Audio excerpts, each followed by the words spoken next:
was going as we had hoped. I was on Super 6-1, and if you remember the movie Blackhawk Down, Super 6-1 was the first helicopter that was actually shot down that day. Luckily, I had actually fast roped down into the streets before they were shot down. We fast roped, we got on the ground, and things started to go kind of quickly. We hit the first objective, which we thought was a correct building, and as war can sometimes be a bit confusing, we were in the wrong building because everything looked the same. No problem. We cleared that building, we came out, we started pulling security, and I saw a guy run across the street with an AK, much like Mark.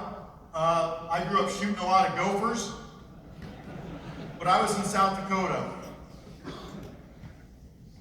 At that point, we engaged this bad guy, he went down, and then one of the other things you may remember is we had a donkey that got shot because the guy was hiding behind the donkey. So some of you guys think that's bad, but when somebody's hiding behind a donkey, you tend to try to shoot the donkey to get the guy. Anyway, at that point, our team leader said, all right, here's the deal. This is the wrong building. Yep, we figured that out. We had a guy setting up a machine gun to try to gun us down, and one of our guys named Earl Fillmore stepped around the corner with his M203 grenade launcher, launched around and killed that bad guy.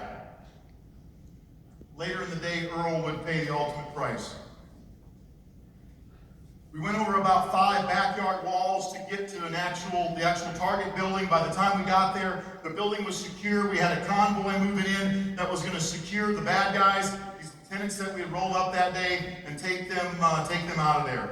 We had no idea what that convoy had been through to get to that location. So we loaded them up, and about that time, we saw a Super 6-1 overhead get hit by an RPG and crash to the north of our position. There wasn't a bunch of thought process going into what we were going to do. We knew that our plan was a contingency plan. If a bird went down in the town, we would fight our way there on foot because we're driving Humvees that are this wide, and the alleyways are this wide, and no matter how much you grease them up, they're not going to fit down those alleyways. So we headed to that crash site, and everything was going fine until we turned north, and that's when all hell broke loose. That's when we started taking serious amounts of fire. And I remember the last time I saw Earl alive, we were laying beside each other in the street, and he said, okay, you guys go. So 2 of the guys on my team, we got up to move forward, and that's when things got a little bit exciting. Jamie Smith, one of the young Rangers, was standing about this far from me when he was shot in the femoral artery, which also shattered his pelvis. So when the blood sprayed out, I immediately applied direct pressure, just as all of us military guys are trained to do. When he went on the ground, one of our guys tried to pull him out of the street, but this kid was a really big kid, so one of the lieutenants named Perino, he helped us drag him out of the street as well. We pulled him behind cover. What we didn't realize at that time was that Super 6-1, that bird was about 15 foot from our position, but we couldn't see it because it was on the other side of a wall. Since that bird was down right there, we knew that we're going to have quite a fight, or I should say the bad guys knew we were going to have quite a fight. And we thought, boy, these guys are really pissed for some reason. And they started shooting RPGs in our direction. We had a lot of things happening. There was actually a ricocheted round that came off a wall that hit me in the chest, just like somebody punching you. And the bullet just laid there. I didn't have my chicken plates in. We had taken our plates out of the front of our vests and we go over walls a little bit easier. Since that day, I never took them out ever again after that fight. So we're working on Jamie Smith there. And things started to degrade a little bit. I didn't know that Earl had been killed. Earl had been killed by a round that had ricocheted off the wall and it hit him in the head. And he was laying dead at one of our team leaders' feet. And they weren't just friends, they were best friends. So put yourself in that situation, looking down, and there's your best friend. And you still got to be in that fight. You can't say, hey, time out, I want to go home. The radio call came across. He said, we got this many wounded, and we got 1 KIA. And the commander said, who is the KIA?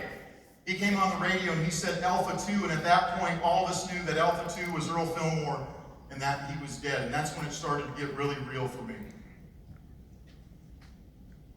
I grew up in the church. I went to a congregational church growing up, and obviously being in the military, and I'm sure that Oz can attest to this. Everybody says he cussed like a sailor. The Army and the Marine Corps taught the sailors how to cuss, just so you know. It's just the way it is. But at that point, I looked down and I thought back to my buddy Johnny Dog Cohn back in South Dakota when they came to do an investigation on me for my top secret security clearance. He said, yeah, if you ever find Kyle Lamb out there in the battlefield, you find a big pile of 5.56 brass beside him. And as the RPGs hit our building and the bad guys kept trying to move up to our location, I looked at that pile of brass and I thought, man, this is going to be it. I'd said a lot of prayers in my life at that point. I asked for protection a lot of times. When I was growing up, I rode bulls and barebacks in the rodeo, did some other stupid stuff, joined the military, started jumping out of airplanes and started skydiving, doing all kinds of wacky stuff. So I'd said my share of protection prayers.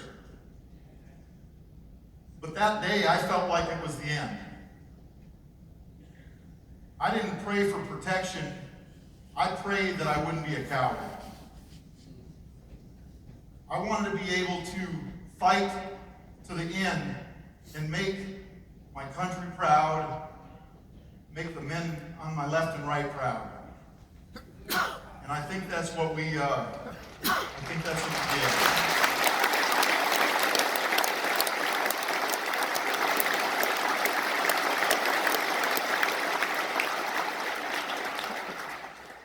I'm pretty blessed because right out of the gate, I got married when I joined the military. I've been married for almost 32 years, and just for you military guys, to the same woman. That's a feat right there. She's awesome.